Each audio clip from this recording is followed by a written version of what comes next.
আমরা কোন হোটেলে উঠেছি, আমরা কোথায় থেকেছি, এগুলোর জন্য অনেক আপুরা আমাকে ইনবক্স করছেন, প্লাস কমেন্টও করেছেন। আমি এই ব্লগের মাধ্যমে বলে দিব আমরা কোন হোটেলে উঠেছি, হোটেলের প্রাইস কেমন ছিল। আসলে আমি এগুলো নিয়ে কথা বলতে কখনোই কমফোর্ট না, তারপরে অনেক আপুরা জানতে চাচ্ছেন, তাদের সুবিধার ক্ষেত্রে আমি বলে দিব আমরা কোথায় ছিলাম অ্যান্ড এই হোটেলে আমরা কয়দিন ছিলাম সবকিছু। আর আমাদের রুমটা কেমন ছিল সেটা তো আপনাদের সাথে শেয়ার করাই হয়নি, আর আমরা ওখানে কি কি খেয়েছি সবকিছুই আপনাদের সাথে আজকের এই ছোট্ট ব্লগটার মাধ্যমে শেয়ার করে ফেলব। আর এই হোটেলটা আমার খুবই প্রিয়, এই প্রথমবার আমি এখানে যাইনি, এটা আমার কয়বার আমি নিজেও জানি না, কারণ এই হোটেলে আমি আমার বাবা মায়ের সাথে অনেকবার গিয়েছি, প্লাস ফ্রেন্ডদের সাথেও গিয়েছি। আমি কিন্তু বিয়ের আগে থেকে অনেক ঘোরাফেরা পছন্দ করি, এমন না যে বিয়ের পরেই ঘুরছি। অনেকের অনেক প্রশ্ন, সবকিছুই এই ছোট্ট ব্লগটার মাধ্যমে আপনাদের সাথে আজকে শেয়ার করবো। তো চলুন দেখে আসি আজকের।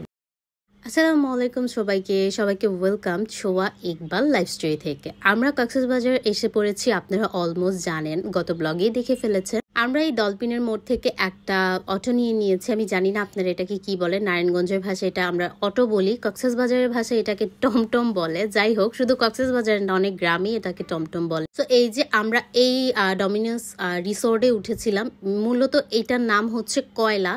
ঢাকা যে ফোয়াং অ্যান্ড কয়লা রেস্টুরেন্ট আছে ওইটারই এটা একটা ব্র্যান্ড। যাই হোক, এই যে ওয়েলকাম টু কয়লা আমাদেরকে হচ্ছে ওরা স্বাগতম জানাচ্ছিল, আর ওদের সিকিউরিটি গার্ডগুলো এত ভালো যা বলার বাইরে। আপনারা যদি এখানে যান বুঝতে পারবেন। আর ওই যে রিসোর্টটা দেখছেন ডমিনোস রিসোর্ট, ওইখানেই আমরা উঠেছি। বাট আপনারা যদি ডমিনোস রিসোর্ট জিজ্ঞেস করেন কেউই চিনবে না, সবাইকে বলতে হবে কয়লা। কয়লা বললে এটাকে সবাই চিন, কিন্তু এটার মূলত হোটেল যেটাতে আপনারা স্টে করবেন ওইটার নাম হচ্ছে ডমিনোস রিসোর্ট। এটার মধ্যে কিন্তু শুধু থাকার রুম না, এটার মধ্যে আপনার রেস্টুরেন্ট আছে ডমিনোস রিসোর্টের পাশেই, এটার উপরেই রেস্টুরেন্ট আছে, বার আছে, তারপর হচ্ছে সবকিছুই আছে। এখানে একটা সুন্দর বাগান আছে, লাইভ মিউজিক আছে। ইতিমধ্যে আপনারা আমার লাইভ দেখেছেন, দেখেছেন, সবকিছু দেখে জেনেই গিয়েছেন। তারপরে অনেক আপু ডিটেলস জানতে চাচ্ছে, কারণ ওইখানে তার ডিটেলস বলা ছিল না। এখানে রেস্টুরেন্ট আছে, আপনি থাকার জন্য রুম আছে, এখানে বেশি রুম নেই, কিছুটা রুম আছে, ওগুলোই খুব প্রিমিয়াম কোয়ালিটি ভাবে ওরা হচ্ছে সার্ভিস দিয়ে থাকেন। আর এখানে কিন্তু আপনার অনেক সুন্দর একটা বাগান আছে, আমি একটু পরেই দেখাবো। সাথে একটা বারও আছে, যারা ড্রিঙ্কস পছন্দ করেন তারা কিন্তু করতে পারবেন। সো যাই হোক, এখানে হচ্ছে আমরা অনেক সুন্দর করে তিনজন হাঁটাহাঁটি করছিলাম, বিকজ অফ আমাদের এন্ট্রি টাইম ছিল 1টা। সো আপনাদের ভাইয়া যেহেতু এই রিসোর্টটা বুকিং করেছে, আই মিন এই হোটেলটা বুকিং করেছে, সো ও জানতো না যে এটার মানে 1টা বাজে হচ্ছে আমাদের চেকিং টাইম। আমি জানতাম, কারণ আমি তো এর আগেও এসেছি। তো আমি ওকে বললাম 1টা বাজে চেকিং টাইম, তো কি হয়েছে যদি কোনো গেস্ট আগে বের হয়ে যায় ওরা আমাকে আগে ক্লিন করে দিবে, কারণ ওইখানকার ম্যাক্সিমাম হচ্ছে ওয়েটার, তারপর যারা হচ্ছে রিসেপশনে আছে আমাকে টুকটাক চিনে, যেহেতু অনেকবার গিয়েছি। প্রায় আমার আম্মু মারা যাওয়ার 2 মাস আগেও এখানে আমি আমার বাবা আম্মু থেকে এসেছি, সো অনেকে আমাকে টুকটাক আর কি ফেসটা চিনে। আর এখানে যাওয়ার পর তো আমি অবাক, অনেকে আমার ব্লগও দেখে, মাশাল্লাহ বলছিল আপু আমি কিন্তু এখন আপনার ব্লগ দেখি। একজন যে মানে ওয়েটার, সে বলছিল আমার কাছে এত ভালো লেগেছে। আর যারা রুম সার্ভিস করে তাদের মধ্যে একটা ছেলে কক্সবাজারে, ও বলছিল আপু আমি কিন্তু আপনার টিকটক দেখি, সো এই জিনিসগুলো খুব ভালো লাগে। সো বলছিলাম না, এটার একটা বাগান আছে, এই দেখেন বাগানটা এত সুন্দর। আমি আমাদের রুমের থেকেও ভিউটা আপনাদেরকে কিন্তু একটা শর্টের মাধ্যমে দেখিয়েছিলাম যে কত সুন্দর। এই ব্লগেও দিয়ে দিব আমাদের রুম প্লাস সবকিছু, রুম থেকে ভিউ কেমন। এই রিসোর্টটার একদম আপনি গেট দিয়ে বের হলেই হাতের ডান পাশে লাবণী বিচ। এত সুন্দর একটা হোটেল, আপনি যে কোনো সময় বিচে যেতে পারবেন, ছবি তুলতে পারবেন, আরাম করে বসতে পারবেন, আপনার রিক্সা নিয়ে বা অটো নিয়ে দূরে কোথাও যেতে হবে না। তো এখানেই আসার সাথে আমি একটা ছোট্ট ভিডিও করতে চাচ্ছিলাম, বাট সে এত বেশি হ্যাপি মোডে ছিল, কোনো ভিডিওই সে করতে চাচ্ছিল না।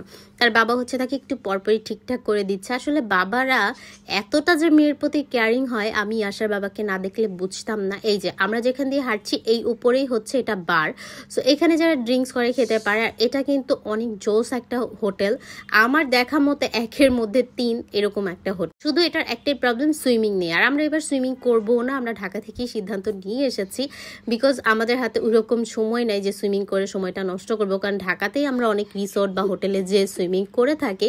সো ইয়াশা বাবা বলছিল এখানে আমরা এরকম অ্যাক্টিভিটিস করবো যেগুলো আমরা ঢাকাতে পাই না অথবা করতে পারি না। বলেছিল বলেছিলাম না একটাই চেকিং, দেখেন ওরা হচ্ছে আমার খুবই পরিচিত, এই জন্য হচ্ছে ওরা আমাকে 2টা গেস্ট বের হয়ে গিয়েছে, সাথে সাথে রুমগুলো ক্লিন করে 11:30-এর মধ্যেই আমাদেরকে ওরা হচ্ছে রুমটা দিয়ে দিয়েছে। আমরা কিন্তু এসেছি 10:30টায়, সো 10:30টার পরে এসেছি, গাড়ি থেকে আমরা 10:30টায় নেমেছি, কারণ আমরা গাড়িতেই উঠেছিলাম 12:30টায় রাতে, ইচ্ছা করেই দেরি করে উঠেছি। আর আমরা যে গাড়িটাতে আসার কথা ছিল ওইটাতে তো আগের ব্লগে আপনাদেরকে বললামই নষ্ট হয়ে গিয়েছিল, এই জন্য আর আসতে পারিনি, ওই কোম্পানিরই আরেকটা গাড়িতে এসেছি। দেখেন বাপ আর মেয়ের কি ভাব, মানে তারা হোটেল দেখছে নাকি আমি ভিডিও করছি আমার কোনো পাত্তাই নেই। ইয়াশা কিন্তু এই হোটেলটা বেশ পছন্দ করেছে, কারণ অনেক বড় ছিল, ওর খেলার জন্য অনেক স্পেস ছিল।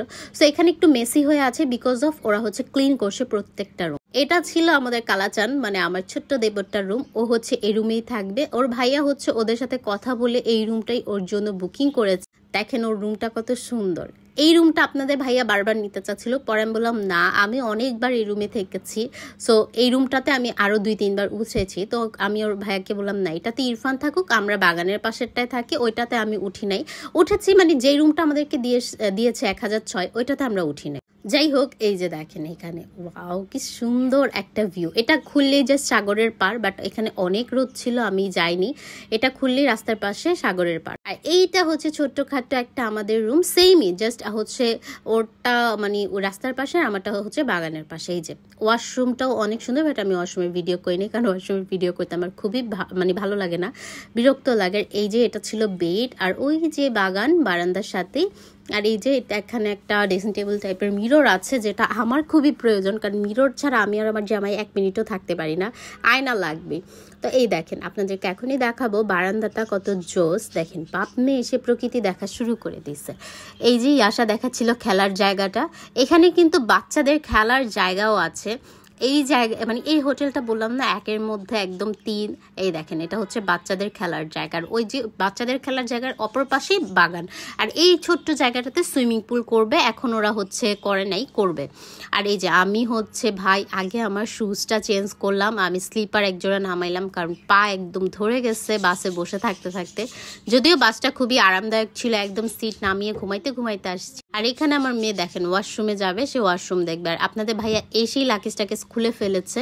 আর 2 দিনের জন্য এই জায়গাটাই হচ্ছে আমার কিচেন, মানে ইয়াসার খাবার বানানোর জন্য এই জায়গাটাই হচ্ছে আমার কিচেন, এটাতেই হচ্ছে আমি রান্না বাড়া সব কিছু করবো এই 2 দিন। এই কিডনিটার মধ্যে হচ্ছে আমি ইয়াসার জন্য খাবার বানাবো। আসলে এটা নিয়ে আমি আলাদা একটা ভিডিও করব আপনাদের জন্য, যেন আপনাদের সুবিধা হয়, আসলে বাচ্চাদেরকে ট্যুরে গেলে খাওয়ানোর জন্য।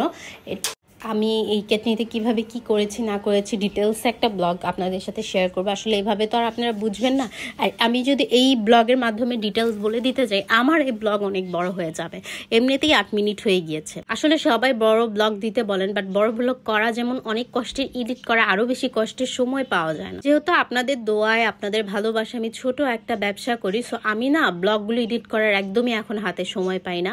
এই যে এখন আমি কয়টা বাজে, 3টা বাজে ঘুম থেকে উঠেছি, এখন আমি ব্লগ এডিট করছি। আজকে কোনো রান্না বান্নাও করিনি দুপুরে, কারণ হচ্ছে আপনাদের ভাইয়া খাবার কিনে নিয়ে এসেছে, যেহেতু কক্সবাজার থেকে আজকে আমরা এসেছি, সো আমরা অনেক টায়ার্ড। যাই হোক, এখানে আমি আসার খাবারটা আগে রেডি করছি, যেখানেই যাই যে অবস্থাতেই থাকি আমার বাচ্চার খাবার আমার কাছে সবার আগে। ট্রাস্ট মি, এটা শুধু আমার না, প্রত্যেকটা মা বাবারই। ইয়াসের বাবা তো এসে বারবার বলছিল মেয়েকে কি খাওয়াবো, সো আমরা লবিতে বসে একটা ডিম অর্ডার করে ওকে খাইয়েছি। আর হ্যাঁ, আরেকটা কথা বলতে ভুলে গিয়েছি, আমাদের রুমের প্রাইস ছিল 5,000 টাকা করে, তার সাথে ছিল ব্রেকফাস্ট, এটার সাথে আপনি হচ্ছে ব্রেকফাস্ট পাবেন আর রুমের সকল সার্ভিস পাবেন, পানি আনলিমিটেড আপনাকে দেওয়া হবে, চা হচ্ছে আপনি আনলিমিটেড খেতে পারবেন, ওরা চা জিনিস এটাও হচ্ছে অ্যাড করে দিয়েছে, বাট আমরা কেউই চা খাই নাই, মানে শুধু আমি খেয়েছি, আপনাদের ভাইয়া খায়নি। ব্রেকফাস্ট কিন্তু বাফে।